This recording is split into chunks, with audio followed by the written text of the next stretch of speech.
Hubby, thanks for joining us.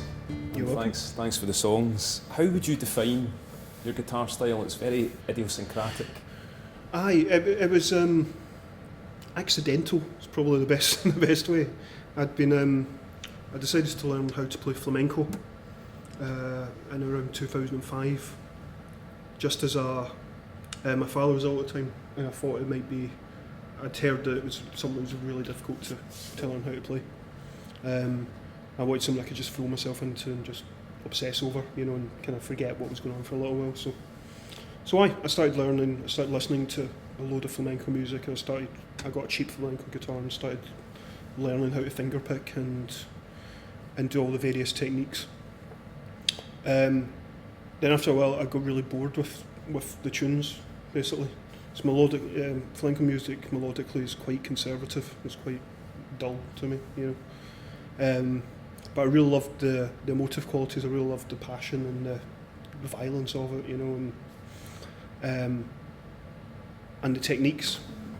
So basically, I learned all of flamenco techniques. Got bored of the tunes. Started putting my guitar into an open tuning because most of the flamenco stuff is done in the right hand. So instead of having to hold chords, I just have like that, and you can do all the techniques without having to actually do anything with your left hand. So yeah, that's kind of how it came about. The right hand does flamenco, the left hand does the music I listen to, and grew up with. Things like Sonic Youth and Black Flag and the Minutemen and Dinosaur, kind of lo-fi American indie music and punk music, and so it's kind of split. This hand's quite flamenco-ish. This hand's kind of indie rock, You mentioned there that you bought a cheap flamenco guitar.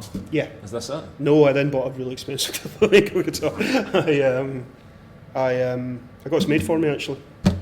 It was designed for me and made for me by a really talented luthier in Spain called Anders Eliasson, who he took a load of recordings of my playing and then built this guitar for me based around the way that I play guitar. So.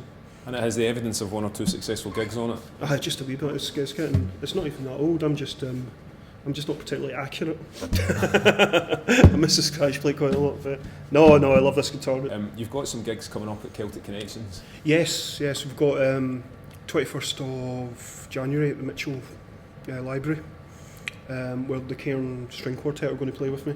So we're doing slightly different arrangements of songs off the last 3 albums. And Aidan Moffat's supporting on that one as well, which should be really good.